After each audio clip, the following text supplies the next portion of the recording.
본 방송에서 제공하는 투자 정보는 투자 판단에 대한 조언입니다.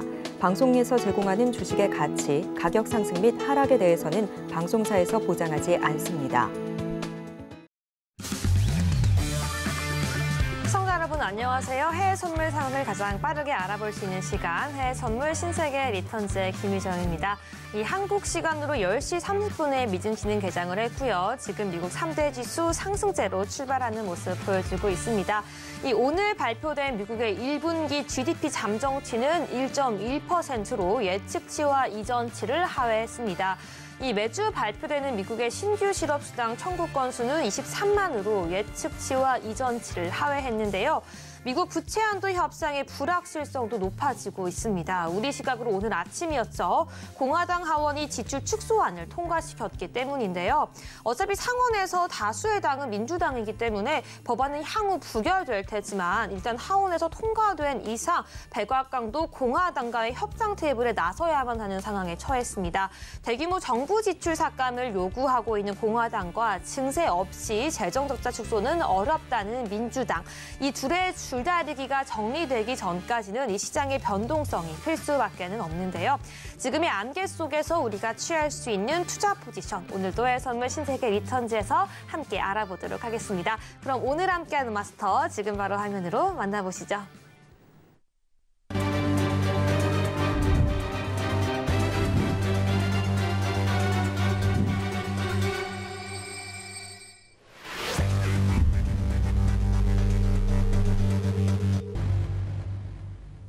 네, 목요일은 천명 마스터와 함께합니다. 안녕하세요. 안녕하세요. 네, 우리 시청자분들께도 인사 부탁드릴게요. 네, 시청자 여러분 안녕하십니까. 천명입니다.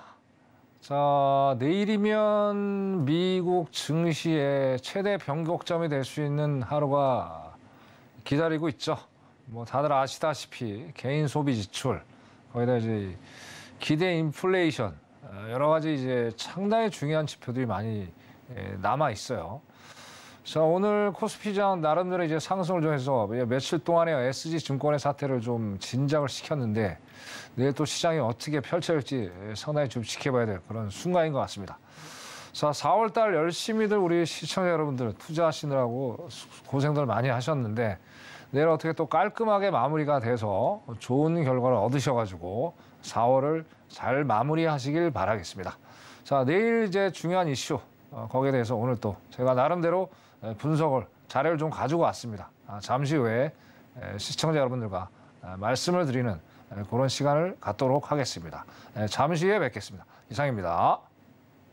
네, 4월의 끝을 향해 달려가고 있습니다. 우리 시장, 우리 글로벌 시장 어떻게 해결해야 되고 어떻게 대응해야 할지 오늘 천명 마스터와 함께 다양한 시황, 다양한 투자 포인트 준비했으니까요. 끝까지 함께해 주시고요. 방송 이후에도 앞에 나가고 있는 QR코드를 통해서 천명 마스터와 노란독방 함께 참여하시면 더욱더 자세한 시장의 점검, 투자 포인트, 차트 전략까지 함께 배워갈 수 있으니까요. 지금 방송 중에 함께 참여하시기 바라겠습니다. 네, 그럼 주요 현재 상품별 시세 지금 바로 화면으로 만나보시죠.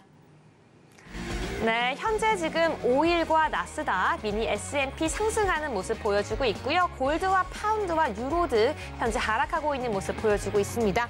그럼 나스닥부터 유로 FX까지 현 시장의 시세 함께 짚어보도록 하겠습니다. 네, 먼저 나스닥 함께 분봉상으로 지켜보도록 하겠습니다. 지금 현재 개장 이후에 소폭 상승하면서 고점 형성하는 모습 보여주고 있는데요. 13,062.5포인트 선에서 거래가 되고 있습니다. 네, 일단은 지금 MS의 양호한 실적 발표로 지금 경기 침체 우려 속 하락 전환했다가 지금 프리장에서 저점을 형성하고 개장하면서 소폭 상승하고 있는데요. 1.18%가량 상승했습니다. 네, 계속해서 오일도 함께 짚어보도록 하겠습니다. 네, 오일 같은 경우에도 오늘장에서 소폭 상승했는데요. 짧은 시간 동안 파동을 하나 그려냈죠. 24분경에 저점을 찍었고요. 고작 20분 뒤에 미증시 개장과 함께 고점을 찍었습니다. 네, 소폭 상승 하나 했더니 지금 다시 들어 올리면서 고점을 갱신하고 있는 모습 보여주고 있는데요. 0.66% 상승하면서 74.79달러 형성하고 있는 모습 보여주고 있습니다. 일단은 미국 석유협회가 시장 예상을 크게 상회한 있습니다. 610만 배럴이 감소했다고 발표했음에도 일단 시장은 수요 둔화 이슈에 더 민감하게 반응하고 있는 모습인데요. 계속해서 상승세 지켜낼 수 있을지 계속 함께 보도록 하겠습니다. 네, 골드도 함께 살펴보도록 하겠습니다. 네, 골드의 파동은 큰 폭의 기울기는 나오지 않지만 지금 소폭 하락하고 있는 모습입니다. 0.33%가량 하락하고 있고요. 지금 22시 40분 미증시 개장 이후에 저점 형성하고 횡보하고 있는 모습 보여주고 있습니다. 일단은 미국 은행 리스크가 계속해서 부각이 되고 있습니다. 이에 따라서 안전자산 선호 심리가 높아질 수도 있으나 현재는 국채금리가 상승하고 있는 이유로 골드 같은 경우에는 하락하고 있는 모습 보여주고 있습니다. 마지막으로 유로도 함께 짚어보도록 하겠습니다. 네, 유로 같은 경우에는 큰 폭의 그 폭은 아니지만 계속해서 작은 폭의 파동이 왔다 갔다 하고 있는 모습 보여주고 있는데요. 22시경에 고점 형성했고 22시 47분경에 저점을 형성했지만 고점과 저점 사이에 그렇게 큰 포인트 차이는 보여주지 않고 있습니다. 현재 시간 기준으로는 0.32% 하락하고 있는데요. 네, 유로 같은 경우에도 잠시 뒤에 함께 투자 전략 짚어보도록 하겠습니다. 여기까지 주요 상품 차트 확인해봤습니다. 네, 그럼 나스닥부터 천명 마스터와 함께 또 오늘의 투자 전략 짚어보도록 하겠습니다. 네, 나스닥 같은 경우에는 지금 1.15%가량 상승하고 있는데요. 나스닥에 대한 투자 전략 지금 바로 천명 마스터와 함께 짚어보도록 하겠습니다. 마스터님. 네. 자, 오늘 9시 반에 그죠? 네. 중요한 지표 발표가 있었죠. 실업수당 청구 건수하고 GDP. 맞습니다. 자, 중요한 건 일단은 이제 GDP 자체는 경기 침체를 얘기를 지금 시장에 던져줬고요. 자, 그다음에 실업수당 청구 건수는 요 근래 한 몇 주 정도 계속 상승을 하다가 또 소폭 또 줄어드는 상황. 결국엔 어떻게 했습니까? 연준이 실업수당 청구 건수로 봤을 때는 금리를 더 올려야 되겠다는 끈적끈적한 인플레이션. 그게 또 이의가 되겠죠. 그래서 어떻게 했든 오늘 둘 다 안 좋은 거는 맞아요. 일단은 경기 침체에 대한 이슈, 근데 금리를 더 강하게 더 오래 가겠다는 이슈. 두 가지를 혼합된 거기 때문에 전체적으로 봤을 때는 시장이 올라가는 거는 상당히 좀 제한폭이 있겠다라고 말씀을 드렸는데 현재까지는 어떻게 됐든 기업 실적, 빅테크 기업들의 실적이 계속 지금 연이어 이렇게 좋게 월가에서는 기본적으로 이제 좀 예상치를 낮게 잡잖아요. 예상치에 벗어나서 상당히 좋게 나오다 보니까 오늘도 연이어서 지금 상승장이 이어지고 있는데 자, 오늘 봐야 될 거의 키포인트는 일봉상 그렇습니다. 일봉상 저번에도 제가 말씀드렸지만 자, 일단 4월 10일부터 계속 추세는 하락장이에요. 하락장. 그래서 오늘 자, 여기 20일 이평선이 있습니다. 이거를 오늘은 돌파하지를 못한다면은 오늘은 상승폭은 상당히 제한적이겠다. 그렇게 말씀드리고 자, 여기서 보면 13,000 라인이 변곡 라인이 될 가능성이 상당히 높아요. 여기서 어제도 거기까지 한번 이제 내렸다가 다시 올라갔는데 여기서 계속 요 근방에서 지금 어떤 방향을 지금 잡지 못하고 혼돈의 시장이 지금 연출되어 있는 거를 보실 수가 있을 것 같습니다. 그래서 자, 분봉을 다시 볼게요. 네. 자, 분봉도 마찬가지예요. 어제랑 상황이 이제 재현될 수 있다는 게 무슨 얘기냐면 자, 어제 거로 잠깐 돌아가서 보면요. 자, 어제 같은 경우에 어떻습니까? 거의 자정이 지나서 1시 가까이 돼서 엄청나게 폭락장이 이어졌단 말이에요. 결국에 이제 이 경기 침체에 대한 이슈죠. 그래서 엄청나게 하락을 했는데 결국에 5시 다 돼서 미장 거의 종료될 시점에서 실적들이 예상보다 좋게 나오면서 엄청나게 다시 끌어올렸단 말이에요. 근데 어제 상승보다는 많이 끌어올리지는 못한 상태예요. 근데 현재 상태는 어제보다 뭐 비슷하게 지금 가고 있는 상황. 그래서 오늘도 그런 상황이 연출될 가능성이 상당히 높겠다. 그렇기 때문에 자, 일단은 여기도 보셔도 그죠? 13,050에서 계속 5분봉 자체가 저항을 상당히 받으면서 지속적인 어떤 하방의 모멘텀을 만들려고 노력을 많이 하고 있죠. 그래서 만약에 오늘 상당히 변동성이 크니까 오늘 같은 경우는 내일 또 PC 발표가 있다고 말씀드렸어요. 그런 발표가 있으니까 오늘은 좀 보수적으로 짧게 어떤 투자 전략을 가져갈 것을 말씀을 드릴게요. 그래서 13,050 정도에서 자, 5분봉을 계속 저항을 좀 받아준다면 그죠? 한 2-3번 정도 받으면 여기 짧게 수익을 내시기를 권해드리겠어요. 그래서 만약에 5분봉, 만약에 13,050에서 저항을 받아준다면 여기 20일 이평선 있죠. 여기까지도 한번 내려올 수 있는 여지가 있습니다. 이것도 폭도 작은 폭은 아니죠. 거의 한 한 100틱에서 한 150 정도 되는 거. 100틱에 150은 작은 틱이 아니죠. 그래서 거기에 맞춰서 투자를 하시길 바라가고. 자, 지금 제가 이제 제 기법도 그렇잖아요. 제 기법 이제 RSI, MACD라고 말씀드렸잖아요. RSI하고 MAC도 지금 전혀 방향을 못 잡고 있는 상황을 지금 보여주고 있잖아요. 그렇기 때문에 좀 더 진정이 된다. 아직까지는 좀 혼돈의 시장이에요. 이런 상황에서는 지금 매매한다는 자체가 의미가 없죠. 상당히 리스크가 많기 때문에 좀 더 진정이 된 다음에 확인 사살하시고 짧게 매도의 어떤 전략을 가져가실 거를 제가 추천해 드리겠습니다. 여기까지 하겠습니다. 네, 천명 마스터의 나스닥 투자 전략 오늘 공개가 되었는데요. 지금 13,050포인트에서 저항 두세 번 확인한 후에 짧게 매도 들어가라는 전략 세워주셨습니다. 네, 그럼 계속해서 오일도 함께 짚어보도록 하겠습니다. 오일 같은 경우 현재 시간 1.089%가량 상승하고 있는 모습인데요. 오일에 대한 전략 지금 바로 말씀해 주시죠. 네. 참 오일이 이게 참 재밌어요. 그죠? 네. 자, 어제 같은 경우에는 재고 증가 때문에 종가 기준 마이너스 3.59를 기록했어요. 네, 오늘은 특별한 이슈를 굳이 달자면 제가 보기에는 반발 매수세가 유입이 됐다라고 보여집니다. 그리고 이제 저번에도 몇 번 나와서 제가 말씀드렸지만은 자, 5월 달부터 어쨌든 오펙 플러스가 116만 배럴, 그죠? 그걸 감산 조치를 시행을 할 겁니다. 자, 그렇게 되면 오늘에 만약에 이게 상승세로 전환이 돼서, 그죠? 내일까지 계속 이어진다면 어떻게 돼요? 이제는 어떤 아직 기법상으로는 아직 MACD 자체가 상승의 어떤 시그널은 일봉상 보셔도 아직 상승의 시그널이 안 나왔단 말이에요. 아직까지도 하락의 어떤 시그널이 나와 있는데 그래서 오늘에서 내일까지 연이어서 상승을 해준다면 어떤 변곡점이 될 가능성이 상당히 높겠다 보고요. 자, 오늘 일단은 상승으로 봐야 될 것 같아요. 봐야 되고 왜냐하면 이제 뭐 달러도 뭐 아직까지도 뭐 아까 처음에 이제 9시 반에 실업수당 청구 건수가 열리면서 상당히 이제 상승을 좀 해줬단 말이에요. 자, 그러면서 지금 상황에 또 달러가 좀 약세로 돌아서는 상황들. 그죠? 그리고 경기 침체에 대해서 조금은 약간 누그러진 상황들이 여기 그래서 오일로 바라봤을 때는 시향적으로 상당히 호의적이다. 그래서 또 오늘은 상승을 일단 보고 그렇게 투자 전략을 짜고 나가시는 게 맞을 것 같고요. 자, 일단 일봉상 아직 분봉상 봐도 마찬가지입니다. 분봉상 봐도 지금 10시 정도에 그죠? 엄청나게 하락을 내렸다가 지금 계속 이 나스닥하고 동일하게 지금 움직이는 상황이에요. 그죠? 그렇기 때문에 오늘은 상승세가 맞는데 좀 한 번은 내려올 가능성이 상당히 높습니다. 그렇기 때문에 자, 오늘 상승폭도 상당히 제한적일 가능성이 상당히 높고요. 그래서 여기 보시면 74.40 여기서 지금 지지를 받으면서 올라가는 상황을 좀 연출을 하고 있어요. 그래서 여기서 뭐 돌파를 해가지고 고점 매도 전략을 가기에는 상당히 좀 무리수가 있어요. 무리수가 있으니까 이건 조금만 좀 기다리셨다가 74.40 정도, 74.40 정도에서 한번 내려와서 다시 한 반등의 어떤 방향을 좀 틀어준다면 거기서 매수를 가져가실 거를 제가 권해드리고 싶습니다. 예, 오일 여기까지 하겠습니다.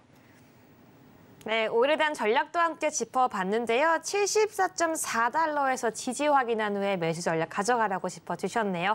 네, 이어서 골드에 대한 전략도 함께 살펴보도록 하겠습니다. 네, 골드 같은 경우는 소폭 하락하고 있습니다. 0.14% 하락하는 모습 보여주고 있는데요. 골드 오늘 어떻게 보시죠? 네, 골드도 오늘 상당히 보합으로 움직일 가능성이 상당히 높습니다. 네. 왜냐하면 이제 결국에 제가 항상 드리는 말씀이잖아요. 우리 시청자분들 잘 아셔야 돼요. 달러 인덱스와 무슨 관계가 있는지. 그거를 제가 뭐 몇 번 말씀드리는 거지만 이 방송국에서 제가 말씀드릴 수 있는 뭐 화면을 2개, 3개를 띄워서 설명을 드릴 수가 없잖아요. 그래서 확실히 이 골드하고 달러는 반비례 관계에 있습니다. 그렇기 때문에 상당히 그걸 비교하시면서 여러분들이 어떤 투자 전략을 짜 나가시면 상당히 이거 뭐 매매하는 데 도움을 많이 얻을 수가 있어요. 그래서 거기에 대해서 제가 깊게 방송나 설명을 못 드리니까 일단 노란톡에 들어오세요. 노란톡에 들어오시면 어떤 원리를 위해서 달러하고 골드하고 반비례에 의해서 이게 투자가 원활하게 이루어지는지를 제가 설명을 드릴게요. 그래서 자 오늘 같은 경우 아직까지도 추세는 그죠? 하방의 어떤 모멘텀을 MACD상 일단 갖고 있다라는 얘기예요. 그런데 아직까지는 그래요. 어때요? 자, 일봉상 봐도 512평선 그죠? 512평선 일단 데드 크로스가 벌써 저번 주부터 나와줬죠. 나와주면서 지금 20일 이평선을 저항대가 형성되면서 올라가려는 어떤 모멘텀은 지금 제공을 못 해주고 있다는 말이에요. 그렇기 때문에 장기적으로 봐도 어때요? 자, 달러는 앞으로 100일대 초중반에 있지만은 상당히 상승 여력이 충분히 있단 말이에요. 그럼 결국엔 골드는 어떻게 해요? 하락의 여력이 충분히 있겠죠. 그래서 일단은 일봉상 우리 시청자 보실 때 자, 20일 이평선을 일봉상 저항을 받는지를 반드시 확인 사살하시고 그렇게 투자를 가져가실 거를 제가 권장해 드리고 크게 봤을 때 말씀드리는 거예요. 자, 분봉에 말씀드릴게요. 분봉. 자, 분봉도 보면은 자, 제가 보기에는 2000 라인 정도가 오늘 상당히 변곡 라인이 될 가능성이 상당히 높아요. 높기 때문에 자, 2000까지 만약에 올라와서 여기서 추가적인 어떤 저항이 형성이 된다. 만약에 돌파를 한다면 좀 더 기다리셔야 되고요. 그죠? 여기 위에 이제 120 이평선, 240 이평선이 있습니다. 60일 이평선. 자, 60일 이평선은 제가 뭐라고 말씀드렸어요? 자, 단기적인 변곡 라인이라고 말씀드려요. 그걸 항상 여러분들이 머릿속에 새겨 들으셔야 돼요. 자, 60일 이평선까지도 올라올 수 있는 여지가 충분히 있겠죠. 거기가 맥시멈이 될 가능성이 상당히 높겠다. 그러나 200일이 2000온수에서 저항을 5분봉을 한 5분에 한 3번에서 두세 번 정도 받아준다면 어떻게 돼요? 자, 또 하락의 어떤 추세가 이어질 수 있겠죠. 단, 다시 말씀드리지만 달러 인덱스를 비교를 같이 하시면서 매매를 해 나가셔라. 그게 바로 리얼 시향이에요. 단순히 차트만 보고 여러분들이 투자를 하시면은 맨날 낭패를 보는 거예요. 뭐 어떤 사람들은 시향이 먼저냐, 차트가 먼저냐 하는 건데 저는 시향도 리얼 시향이 먼저라고 얘기를 하는 사람이에요. 거기에 맞춰서 얘기를 했고 자, 그리고 제가 동남아에서 일을 했을 때도 이런 얘기를 해요. 자, 메이저들 있잖아요. 이 달러, 그러니까 돈의 흐름을 보고 거기에 맞춰서 어떤 투자 전략을 짜 나가요. 그러니까 스탠다드가 통하다. 그렇게 여러분들이 이해를 하시면서 거기 그 중심을 해가지고 투자를 짜 나가실 것을 제가 권장을 드리겠습니다. 여기까지 하겠습니다. 네, 여기까지 골드에 대한 전략까지 함께 세워봤는데요. 2,000달러에서 저항 두세 번 확인한 후에 매도 전략 짧게 가져가라고 말씀해 주셨습니다. 네, 여기까지 천명 마스터와 함께 지금 현재 시장에서 어떻게 주요 상품들 대응할 수 있는지 차트 보면서 함께 알아봤는데요. 네, 방송 이후에도 평일 장 중에도 함께 대응할 수 있는 방법이 있죠. 지금 바로 핸드폰 기본 카메라 켜서 앞에 있는 QR코드 스캔해 주셔야지 천명 마스터와 시황 체크하고 투자 전략 세우고 여기에 이어서 차트 기법까지 들어볼 수 있는 기회 모두 받아갈 수 있으니까요. 지금 바로 함께 해주시기 바라겠습니다. 네, 이번에는 오늘 시장 투자자들이 가장 관심 있게 봤던 뉴스들 함께 점검해 보도록 하겠습니다. 글로벌 핫 이슈 지금 바로 화면으로 만나보시죠. 네, 첫 번째 뉴스입니다. 시가총액 1위인 비트코인이 28,000달러 선을 회복하는 등 암호화폐가 동반 강세를 보이고 있습니다. 퍼스트 리퍼블릭 은행이 유동성 위기를 겪고 있는 것으로 확인되는 등 미국 은행업의 불안은 여전한 것으로 풀이되기 때문입니다. 다음으로 두 번째 뉴스입니다. 이 달러화의 가치가 달러 인덱스 기준으로 약세를 보이고 있는데요. 위험 선호 심리가 빠른 속도로 회복된 영향으로 풀이되고 있습니다. 연준이 기준금리를 추가 인상할 것으로 점쳐지는 가운데 미국 지역은행의 유동성 위기는 파장이 제한될 것으로 진단되고 있는데요. 유로화는 은행 위험 선호 심리를 바탕으로 큰 폭으로 약진했습니다.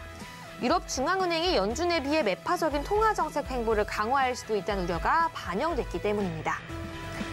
마지막으로 세 번째 뉴스입니다. 미 연준의 대차 대조표가 다시 축소되면서 은행권 안정을 반영하고 있다고 밸런스가 보도했는데요. 매체에 따르면 연준의 대차 대조표는 지난 2022년 초 9조 달러에 육박하던 최고치에서 대차 대조표 축소가 중단된 이후 올해 3월에는 8조 3천억 달러까지 떨어지기도 했습니다. 하지만 지난달 일부 지역은행에서 예금 이탈이 나타나면서 연준의 대출을 요청하자 연준의 대차 대조표는 8조 7천억 달러가 조금 넘는 수준으로 증가한 바 있는데요. 이번 주말 기준으로 연준은 다시 자산 축소 작업으로 돌아가 대차 대조표는 8조 6천억 달러로 다시 감소했습니다. 네, 여기까지 글로벌 헤드라인 함께 점검해 봤고요. 이슈 하나씩 천명 마스터와 함께 살펴보도록 하겠습니다. 네, 먼저 첫 번째 이슈인데요. 바로 이 비트코인이 강세입니다. 이 은행업이 위기에 빠져 있는 순간에 비트코인이 제 주목을 받고 있다는 건데요. 함께 살펴보도록 할게요. 천명 마스터님. 네. 자, 비트코인이 이제 작년에 이제 비트코인, 그러니까 코인 자체를 놓고 봤을 때 네. 작년에 뭐 루나 사태라든지 또 이제 코인 거래소 FTX 있죠. 거기에 대한 문제가 야기되면서 작년에 상당히 안 좋게 방향들이 흘러갔어요.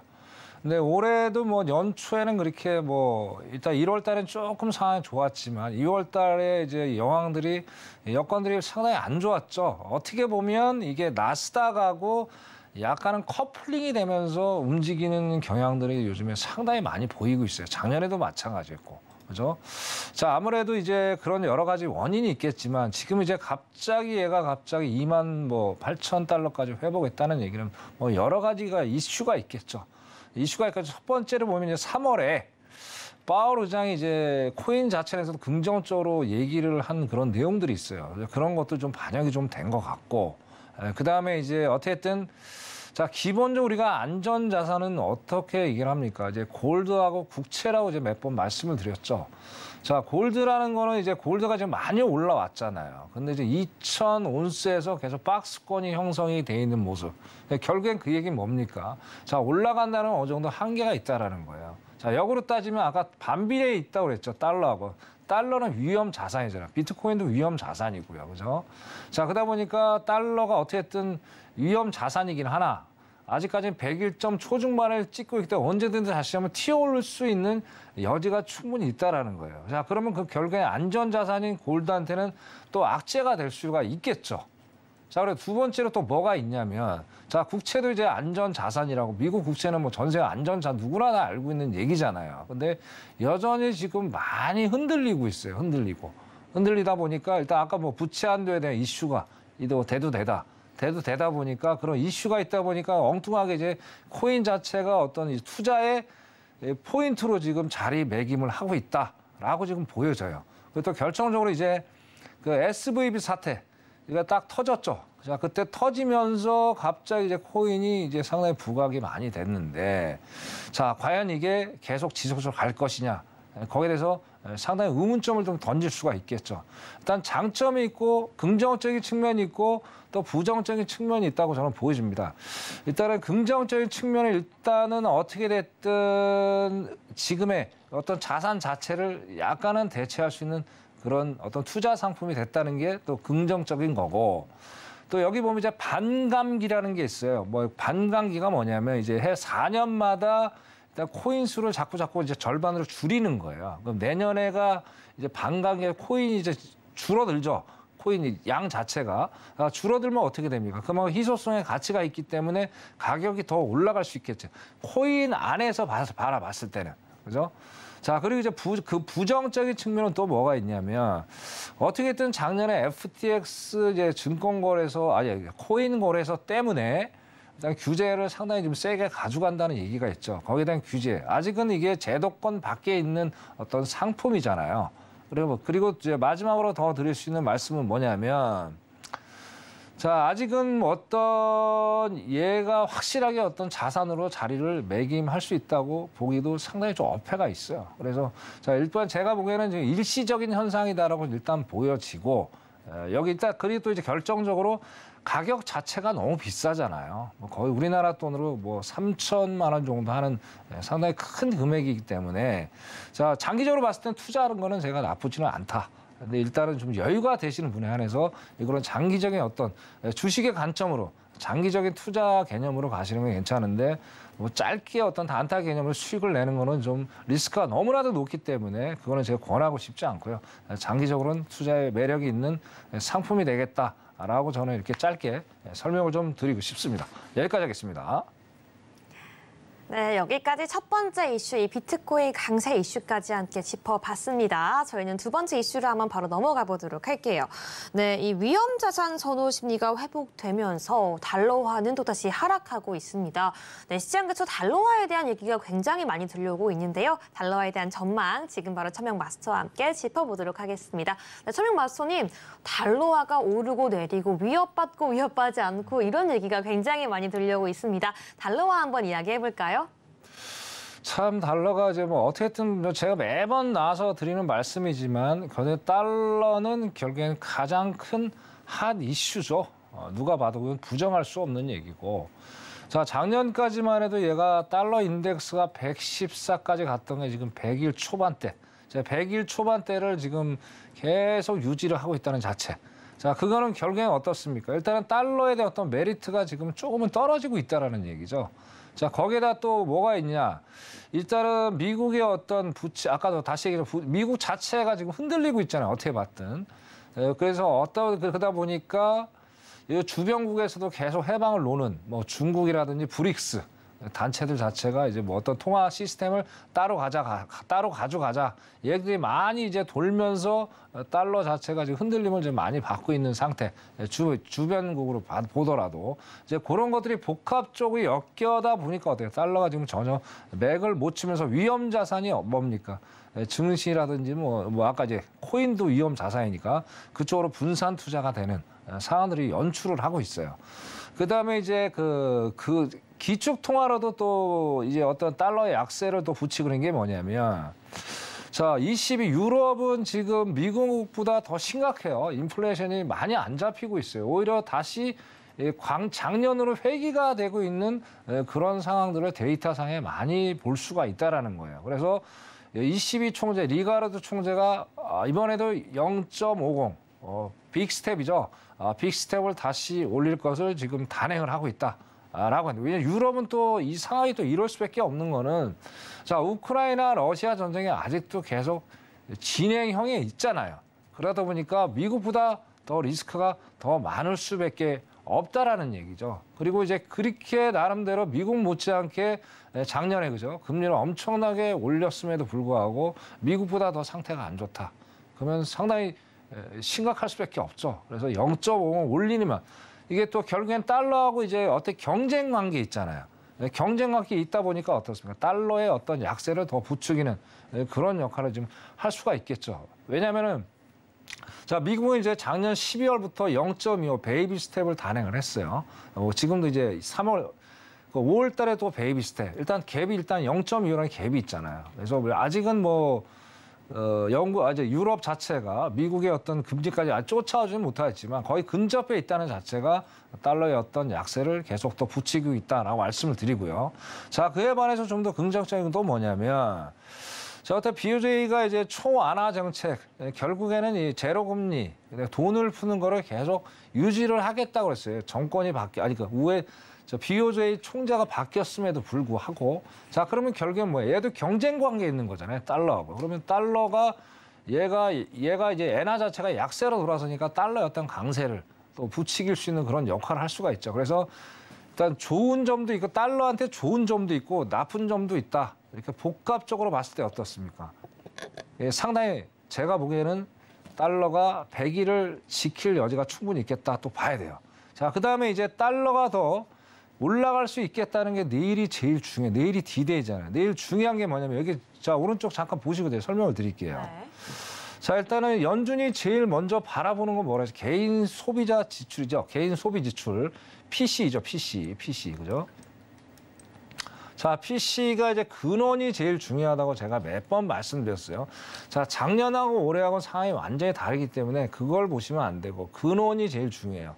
자, 근원 개인 소비 지출이 이제 전년 대비 저번 달에는 4.6이었어요. 근데 예상치는 4.5에서 4.6. 거의 근사치에 나온다는 얘기예요. 결국엔 변함이 별로 없죠. 전년에 비해서. 왜? 금리를 그렇게 올렸음에도 불구하고. 자, 중요한 건 이제 개인 소비 지출 이제 전월비 MOM이에요. MOM. 이게 0.3, 0.3이에요. 저번 달에 0.3, 이번 달에 0.4. 그러면 연준이 제일 많이 바라보는 이 MOM 전월비가 이걸 제일 여기 초근원 물가가 다 내포가 돼 있단 말이에요. 그럼 전혀 변함이 없다라는 거예요. 자, 이걸 보면서 연준이 깜짝 놀랄 거고. 자, 그다음에 아까 이제 실업수당 청구 건수 있죠. 그것도 다시 줄었단 말이에요. 오늘 파월이 오늘 그 데이터를 보고 깜짝 놀랐을 거고 내일도 만약에 이렇게 나온다면 어떻게 돼요? 연준이 상당히 또 고민을 많이 하겠죠. 물론 초안은 다 나와 있겠죠. 하지만 이제 파월이 결국에는 발언을 어떻게 하냐에 따라 시장이 또 바뀔 수 있겠다라고 말씀을 드리고 싶고. 자, 그다음에 이제 중요한 게 미시컨대 기대 인플레이션이에요. 기대 인플레이션. 이게 이제 저번 주에는 일단은 이 잠정치가 나왔고 그다음에 이 금요일 날에 이제 확정치가 나온 날이고 확정치. 확정치가 나오면 어때요? 확정치가 더 안 좋게 여기 데이터를 보셔도 그래요. 이게 왼쪽에 요 색이 있잖아요. 요게 지금 저번 거란 말이에요. 자, 이번 거는 다 봐도 숫자가 높게 나오잖아요. 전체적으로. 그죠? 자, 이게 어떤 의미가 있냐면 자, 일단은 인플레이션이 안 걸 걸 같다고 사람들이 생각을 하는 거예요. 그러면 자기네들이 갖고 있는 안전자산 자체가 상당히 값어치가 높아져 버리죠. 그러면 높아져 버리면 어떻게 돼요? 그 인플레이션을 잠재 상당히 애로점을 먹을 수밖에 없는 거죠. 그래서 근원 소비자, 근원 PC, 그다음에 이런 기대 인플레이션 자체가 상당히 안 좋게 나오기 때문에 연준이 강도 높은 어떤 정책을 펴나갈 거고 파월이 연설을 할 때 상당히 매파적인 발언이 나올 가능성이 상당히 높겠다. 그렇게 좀 말씀을 드리고 싶고요. 자, 그다음에 다음 페이지 한번 볼게요. 다음 페이지 중요한 건 이제 우리가 인덱스. 그래서 아까 이제 기술적으로 이제 봤을 때 자, 어떻습니까? 자, 오른쪽에 있는 게 달러 인덱스인데 어떻게 됐든 102를 한번 터치해서 꺾이는 상황을 좀 연출해 줬어요. 근데 결과가 어떻습니까? 자, 3 바닥이 나왔죠. 기술적으로 봤을 때. 자, 3 바닥이 나오면서 102를 초반대를 강력하게 지금 지지를 해주기 때문인 거예요. 자, 그럼 어떻게 돼요? 3 바닥 기술적으로 봤을 때 일단 상승으로 갈 수 있는 여력이 충분히 있겠죠. 자, 물론 강달러는 아니죠. 이 정도 뭐 저번 9월 달 정도는 가지는 않을 거예요. 하지만 충분히 그죠? 102를 넘어서 103, 104까지도 갈 수 있는 여력이 충분히 있겠다. 기술적으로 봤을 때. 그래서 아직은 여전히 따끈따끈한 어떤 달러, 강달러의 기조를 좀 보여주고 있다. 보여지고. 자, 우리나라 걸 잠깐 볼게요. 우리나라가 지금 환율이 자, 1290원대, 그죠? 1290원 초반까지 가다가 지금 다시 한번 꺾여서 올라가는 상황인데 자, 아까 제가 하니까 1330원대였었어요. 자, 오늘 만약에 결국에는 어떻게 돼요? 나스닥 자체가 3대 지수 자체가 다시 한번 내리막을 걸어준다면 내일 또 우리나라 환율 자체가 상당히 또 올라갈 수 있는 여지가 있고 내일로 끝나는 게 아니죠. 자, 금요일 아까 말씀드린 PC라든지 기대 인플레이션이 예상보다 상당히 안 좋게 나아졌다. 그러면 결국엔 증시가 떨어지면서 금요일 날 환율이 엄청나게 급등을 하면서 월요일 날, 다음 주 월요일 날 또 안 좋은 날을 또 맞을 수가 있다라는 거예요. 그래서 아직은 달러가 뭐 위험 선호 때문에 심리 때문에 이게 뭐 하락을 하고 있지만 장기적으로 봤을 때 하락은 조금 무리수가 있지 않겠느냐. 그렇게 말씀을 드리고 싶습니다. 여기까지 하겠습니다. 네, 감사합니다. 이 두 번째 이슈까지 함께 살펴봤는데요. 일단은 내일 발표될 일 전월 대비 근원 PC에 주목하라고 말씀해 주셨습니다. 네, 마지막 이슈도 함께 살펴보도록 하겠습니다. 네, 이렇게 대차대조표가 다시 축소가 되고 있습니다. 네, 은행권의 안정을 반영하고 있다는 평가가 있는데요. 어떻게 보고 있는지 함께 이 세 번째 이슈까지 차명 마스터와 함께 점검해 보도록 하겠습니다. 네, 마스터님, 이 세 번째 이슈 어떻게 보고 있나요? 은행권 안정을 찾아가고 있기 때문에 미국의 이 대차 대조표가 축소되고 있다고 보시는 건가요?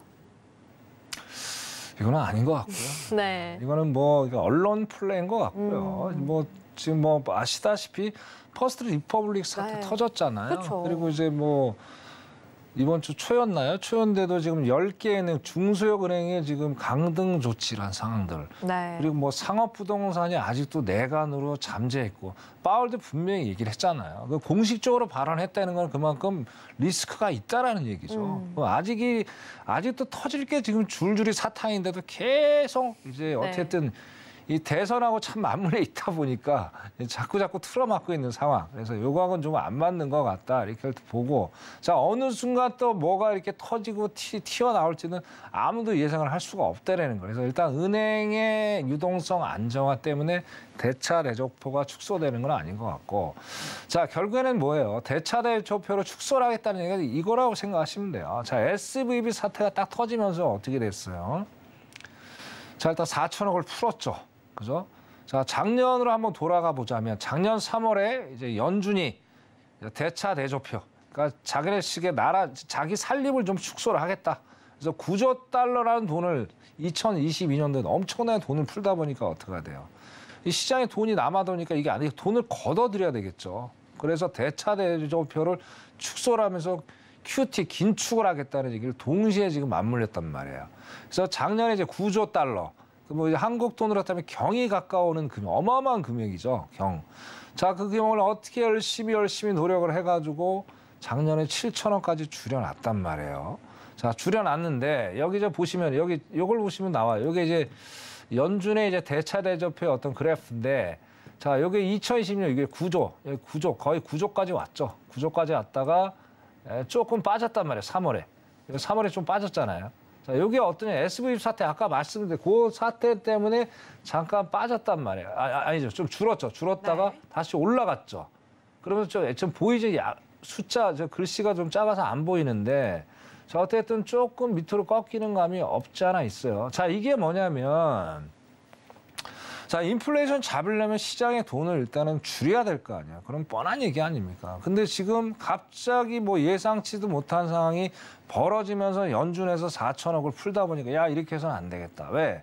아까 말씀드린 이 인플레 관련 지표들이 상당히 안 좋게 나오고 있죠. 그래서 여기서 더 고삐를 조이지 못하면은 상당히 연준이 어떤 그 통화 정책을 피는데 상당히 애로점을 좀 맞겠다라고 지금 파월은 생각을 하고 있는 거예요. 그래서 지금 발빠르게 생각보다 상당히 빨리빨리 움직이면서 어떤 이 긴축을, 대차 대표 축소를 빨리빨리 가져갈 게 충분히 있어요. 자, 그러면 돈이 안 풀리면 어떻게 돼요? 자, 은행이 또 위협이 되는 거죠. 그죠? 가뜩이나 은행의 사태가 지금 안 좋은 상태인데, 자, SB 사태, 그다음에 퍼스트 리퍼블릭, 신용 경색이 또 이어지면서 돈까지 없고 신용 경색. 신용 경색이 뭡니까? 일반이나 기업한테 일단 대출을 강화하면서 대출을 좀 조이겠다는 얘기 아니에요. 그러면 이제 대차 대조 출자 신용 경색까지 얻어지면 어떻게 됩니까? 경기 침체 지금 계속 얘기가 나오는 상황에서 바로 직격탄을 맞으면서 예상보다 빨리 어떻게 되겠어요? 경기 침체가 올 수가 본격적인, 지금 뭐 서막인데, 그죠? 그게 언제 바로 터질지 모르는 거예요. 그래서 그건 누구도 모르죠. 뭐 10만이 아는 영역이기 때문에 전체적으로 봤을 때 어떻게 돼요? 증시에는 좋은 건 아니죠. 거기다 또 뭐가 있습니까? 뭐 잠깐 좀 말씀드려요. 오늘 아마존, 그죠? 아마존 이제 9천 명 오늘부터 본격적으로 이제 일단 줄여요. 줄여는 자체가 결국엔, 자, 아마존은 기업 자체가 어마어마하게 큰 기업이잖아요. 지금 금리가 높은데 대출을 받을 여력도 없고, 일단은 걔네들 무게 자체를 슬림하면서 회사를 안정적으로 꾸려 나가야 되는 그런 것도 있잖아요. 그런 것들을 봤을 때 대차 대조표 축소는 상당히 증시에 안 좋은 상황이 되지 않을까라고 결론을 짓고 싶습니다. 여기까지 하겠습니다. 네, 재차 대조표 축소 이 증시에 안 좋은 영향이 될 거라고 예측해 주셨습니다. 여기까지 우리 글로벌 증시 주요 이슈들 함께 살펴봤고요. 네, 계속해서 이 실시간으로 중요한 시황들, 우리 증시에서 중요한 내용들 계속해서 방송 이후에도 앞에 있는 QR코드 스캔하시고 들어오셔야지 천견 마스터와 함께 짚어갈 수 있으니까요. 잊지 마시고 오늘 방송 중에 바로 함께 해주시기 바라겠습니다. 네, 이제는 시청자분들이 가장 기다리는 시간입니다. 우리 천명 마스터의 해외 선물 매매 일지 살펴봐야 될 텐데요. 지금 바로 화면으로 만나보시죠. 네, 천명 마스터의 해외 선물 매매 일지입니다. 네, 먼저 3월 27일부터 3월 31일까지인데요. 무려 총 수익률 28%였습니다. 특히나 나스닥 5일 홍콩 항생이 100틱이 넘는 수익률 내주신 게 눈에 띄는 한 주였습니다. 네, 계속해서 4월 3일부터 4월 7일까지 함께 살펴보겠습니다. 모든 상품들의 거래가 있어서 수익이 났던 한 주였는데요. 총 수익률 26%였고요. 특히나 홍콩 항생이 200틱이 넘는 수익 기록했습니다. 네, 이어서 4월 10일부터 4월 14일까지의 매매 일지입니다. 총 수익률 12%고요. 이 주에 있어서는 골드가 무려 126틱의 수익 내주셨습니다. 네, 계속해서 4월 17일부터 4월 21일까지의 매매 일지죠. 역시나 모든 상품들 올 수익으로 마감을 했고요. 총 수익률을 더 상승해서 31%로 마감해 주셨습니다. 특히나 이 마지막 주에는 S&P 500과 홍콩 항생에 있어서 각각 110틱과 120틱으로 수익 마감해 주셨습니다. 네, 여기까지 매매일지 함께 짚어봤는데요. 저희는 하나씩 보면서 우리 천명 마스터의 그 당시의 추세 파악, 또 전략, 그 스토리 함께 들어보도록 하겠습니다. 네, 지금 제 뒤에 나와 있는데요. 먼저 이 4월 10일부터 4월 14일에 보시면요. 지금 이 골드가 굉장히 큰 수익이 나 있습니다. 네, 이어서 그 다음 주에도 골드가 연이어서 큰 수익 나고 있는데요. 네, 이 골드 어떻게 이렇게 연이어서 이 수익 낼 수 있는 좋은 전략 가져가셨는지, 이 당시의 추세는 어땠는지 함께 이 골드에 대한 2주간의 추세 함께 들어보도록 하겠습니다. 네. 자, 일단은 제 차트가 아까도 서두에서 말씀드렸지만 차트보다 중요한 건 리얼 시향이라고 제가 말씀을 드렸어요. 저는 그 리얼 시향을 가지고 27년 동안 수익을 실질적으로 제가 어떤 좋은 결과를 내고 있는 사람이고요. 자, 이런 어떤 안정적인 상황에서 어떤 좋은 결과를 가져갈 수 있다는 건 참 쉽지 않은 얘기입니다. 그다음 리얼 상황을 정확히 볼 줄 아는 눈, 그죠? 그러니까 시장을 보는 눈이 있어야 돼요. 우리 시청자 여러분들 단순히 차트만 가지고 어떤 그 수익을 내려고 하시면 항상 리스크가 따르게 되어 있습니다. 그래서 자, 일단 뭐 다시 말씀해 숲을 보고 그다음에 나무를 봐야 되는데 숲을 안 보고 나무만 보다 보면 어떻게 돼요? 계속 힘든 어떤 그런 매매를 가져갈 수밖에 없어요. 자, 그리고 자, 모든 거는 있잖아요. 반복이 되고 연속성상에 있는 거예요. 자, 오늘 시향 다르고 내일 시향 다르고 그런 게 아니잖아요. 자, 오늘 이러한 이슈가 있으니까 내일은 이런 이슈가 이렇게 흘러가면서 뭐 좋고 나쁘고 가면서 어떤 판가름이 이어지겠죠. 그래서 우리 시청자 여러분한테 제가 팁을 좀 드릴게요. 자, 시향에 대한 어떤 이 일지를 하나 만드세요. 일지를 만드셔가지고 자, 오늘 예를 들어 상승을 했었을 때 이슈, 또 하락을 했을 때 이슈들을 다 조목조목 체크를 해보시면서 그거를 차트에다 적용을 해 나가시면은 여러분들이 시장을 바라보는 눈, 그 시향을 보면서 차트를 보면서 거기에 적용을 해보시는 거예요. 그러면서 하시다 보면 시간이 하루아침에 되는 건 없겠죠. 자, 시장을 바라보는 눈이 많이 넓어지면서 어떻습니까? 그래서 여러분들 투자를 좀 안정적으로 할 수 있겠다라고 제가 말씀드리니까 꼭 매매일지를 만드셔서 시향부터 시작해서 기술 분석까지 꼭 적용하면서 매일 일기 쓰듯이 해라. 그렇게 말씀을 드리고 싶고. 자, 일단은 아까 말씀드렸듯이 어떻게 됐든 4월 13일이죠. 연 고점을 찍어줬단 말이에요. 찍어주면서 어떤 캔들상 보더라도, 그죠? 어떤 상승으로 할 수 있는 어떤 여력을 만들어내진 못했어요. 그래서 여전히 그러면서 달러가 다시 한번 강세로, 약세로 한번 아까 뭐 차트 보셨듯이 100 후반대까지 밀렸다가 100일 102에서 지금 계속 횡보를 하고 있다는 얘기예요. 자, 아까 말씀 100일 102에 횡보한다는 얘기는 바로 뭐예요? 아직까지는 강력하게 달러가 지지를 해주고 있고 상승으로 갈 수 있는 어떤 재료가 남아있다라는 얘기죠. 그러면 결국엔 달러하고 딱 맞아 떨어지잖아요. 반대로 가잖아요. 그러면 나중에 이제 여러분들이 이제 그 달러 인덱스라고 비교를 하면서 한번 이걸 보세요. 데이터를 보시면은 이렇게 내려갔구나. 어떤 신뢰성이 쌓인다는 얘기예요. 단순히 차트만 보지 마라. 다시 한번 말씀드리고. 그래서 그런 것들 때문에 제가 지속적인 하락을 받고 그래서 제 기법, MACD 기법, 그다음에 RSI 기법 말씀드렸어요. 자, RSI는 뭐예요? 자, 모멘텀이죠. 얘가 지금 캔들이 하방세가 강하느냐, 상방세가 강하느냐를 보여주는 게 바로 모멘텀 지표예요. 근데 음봉이 나왔다는 건 무슨 얘기예요? 결국엔 하방으로 일봉상 하방 신호가 나왔다는 강력한 하방 신호라고 우리 시청자 여러분들 이해를 하시면 돼요. 분부하고 좀 다르겠죠. 장기적으로 하루의 데이터니까. 그러니까 MACD도 마찬가지입니다. MACD도 마찬가지로 MACD는 추세선이죠. 추세에 대한 보조 지표예요. 물론 여러 가지 보조 지표들이 상당히 많아요. 하지만 제가 27년 동안 요 MACD를 써보니까 신뢰도가 상당히 높으면서 안정적으로 투자를 낼 수 있었더라. 그래서 MACD를 사용하는 거고 이것도 여지없이 매도의 시그널이 나오면서 계속 지속적으로 지금 하방을 압력을 받고 있는 상황. 물론 아직까지는 박스권입니다. 대신 이걸 또 이평선도 우리 시청자들 잘 보셔야 돼요. 자, 이평선도 어때요? 자, 22평선의 저항을 지금 계속 받고 있죠. 그러면 상승으로 올라갈 수 있는 여지가 없겠죠. 근데 이걸 단순히 차트만 바라보고 야, 기술적으로 올라갔다 내려가겠다 설명하기 쉽지 않아요. 그럼 결국 달러를 보면서 왜 얘가 올라가는지 내려가는지 정확한 근거가 나와야 되는 거예요. 자, 지나간 데이터를 보면 누구나 다 쉽게 이해를 하고 분석을 할 수가 있어요. 하지만 그때 왜 환경들이 어떻게 흘러갔고 그런 걸 모르는 상태에서 맨날 차트만 보면서 공부하면 해요. 아무 의미가 없다라는 거예요. 그만큼 리얼 시향이 중요하다. 거기에 근거해서 어떤 수익의 결과가 정확히 나와줘야지 그걸 바로 진짜 팩트가 되는 거고. 자, 다시 좀 말씀을 드릴게요. 제가 시간이 없어서 여기서 짧게 설명을 드리니까 자, 12시 전까지 노란톡에 들어오십시오.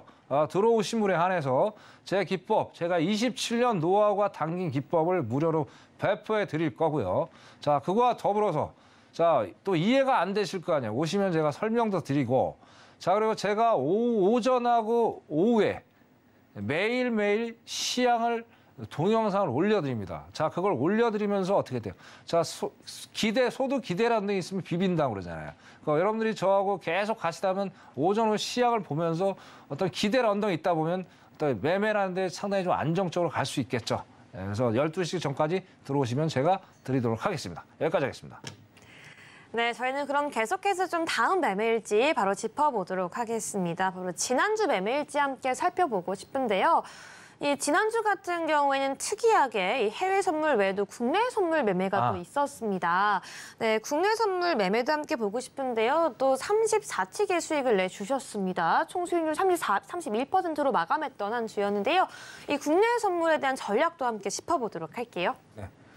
자, 이것도 뭐 시향적으로 뭐 정확히 나와 있는 얘기예요. 결국 네. SG 사태가 발발이 되면서 어느 정도 이제 뭐 2,600까지 뭐 바라본다 코스피가 뭐 얘기를 했는데 결국엔 저는 그걸 보질 않았고 자, 여시지 보시다시피 이번 주 계속 장대 음봉이 일봉상보도 나오고 있잖아요. 그래서 자, 어떻게든 분위기 자체는 일단 2,500이 코스피가 꺾였고 자, 코스피의 또 아들이 우리 코스피 200 국내 선물이죠. 동일하게 움직이는 그런 상황들을 보여주고 있어요. 그래서 많이 꺾였죠. 지금 뭐 벌써 되게 많이 꺾인 상태이기 때문에 이제 그런 거를 시향적으로 보면서 일단은 과감하게 접근을 했어요. 근데 이제 우리 시청자들도 이제 국내 선물을 조금 좀 조심을 하셔야 되는 게 뭐냐면은 변동성이 상당히 커요. 예상치도 못할 기술적 분석도 안 맞는 경우, 시향도 안 맞는 경우가 상당히 많기 때문에 이거는 맨날 데일리로 가는 거는 제가 추천을 드리고 싶지 않습니다. 확실한 어떤 이슈, 자, 매수 신호가 됐든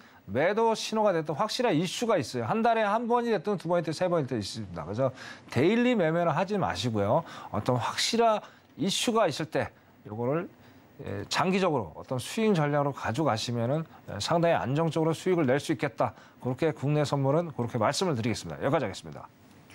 네, 여기까지 매매일지 짚어봤고요. 우리 시청자분들께 마지막으로 천명 마스터의 꿀팁 한번 나눠보도록 하겠습니다. 마스터님의 차트 기법 오늘 시청자분들께 소개 부탁드릴게요. 네. 자, 일단 시간이 또 없으니까요. 네. 제가 이제 가지고 있는 기법 중에 이제 여러분들한테 가장 피하되고 살이 될 수 있는 기법을 하나 소개를 시켜드릴게요. 자, 그게 뭐냐면은 이제 60일 이평선 매매 기법이에요. 자, 60일 이평선이라는 건 뭐냐면 자, 단기 우리가 이제 매일 데일리 매매를 하시잖아요. 네. 데일리 매매를 함에 있어서 변동 라인이에요. 변동 이평선. 그래서 변동 라인이라고 그냥 제가 쉽게 설명을 드리겠습니다. 그러면 60일 이평선에 따라서 상승이 갈라지고 하락이 갈라진다는 얘기예요. 자, 근데 단순히 차트만 보면 안 된다. 제가 뭘 보라고 그랬어요? 달러랑 같이 보시면은 더 우리가 예측이 되고 어떻게 어느 정도 신뢰도가 쌓이면서 확실하게 안정적으로 투자를 할 수 있다라는 얘기예요. 그래서 여기 보시면 자, 일단은 여기가 이제 빨간 게 60일 이평선이죠. 60이평선. 그죠? 60이평선. 자, 여기서 이제 5일 이평선이 골든 크로스가 나와줬단 말이에요. 자, 그럼 이게 올라서 간 상태가 어떤 거예요? 달러는 반대로 약세로 돌아서고 있다는 얘기죠. 자, 그래서 여기서 일단은 상승의 골든 크로스가 나와줬다면 자, 캔들도 우리가 유념해서 잘 보셔야 돼요. 자, 60일 이평선에 걸쳐 있으면 안 돼요. 캔들이. 그 다음 안착이 되는 거. 그러면 상승으로 가는 안착이 되는 캔들의 모양은 어떤 게 될까요? 당연히 양봉이 돼야 되겠죠. 양봉이 되면서 안착이 됐으니까 지속적으로 올라가는 이렇게 상황을 연출을 했어요. 자, 근데 이 시간까지 지금 거의 이제 4시간 정도 스윙으로 가면 충분히 갈 수 있는 자리예요. 스윙. 그죠? 장기. 근데 만약에 내가 이 장기는 못 가겠다. 그럼 어딘가에서는 내가 손절을 좀 쳐야 되겠다. 자, 그러면 간단한 겁니다. 겁먹을 필요 없습니다. 일단 60일 이평선을 내려오지 않고 지지해주고 계속 올라간다는 얘기는 뭐예요? 상승의 어떤 모멘텀에 아직도 여유가 있다라는 얘기죠. 그래서 밑에 MACD를 같이 활용을 또 하시면 돼요, 우리 시청자들. 그래서 MACD 밑에 보면 매수 시그널이 나와줬잖아요. 여기서 진입을 하시는 거예요. 진입하시고 나서 자, 그럼 정리를 어디서 했느냐? 간단한 겁니다. 자, 여기 매도 MACD 시그널이 나왔죠. 여기서 깔끔하게 정리하시면 돼요. 그래서 요렇게 그러니까 진입하는 거 MACD, 정리하는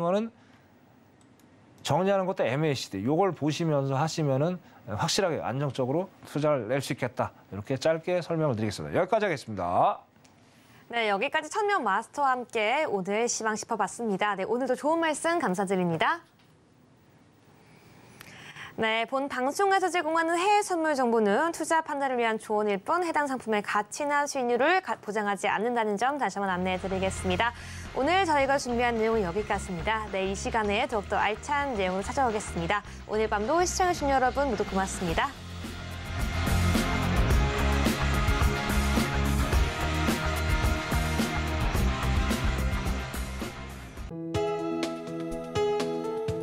본 방송에서 제공하는 투자 정보는 투자 판단에 대한 조언입니다. 방송에서 제공하는 주식의 가치, 가격 상승 및 하락에 대해서는 방송사에서 보장하지 않습니다.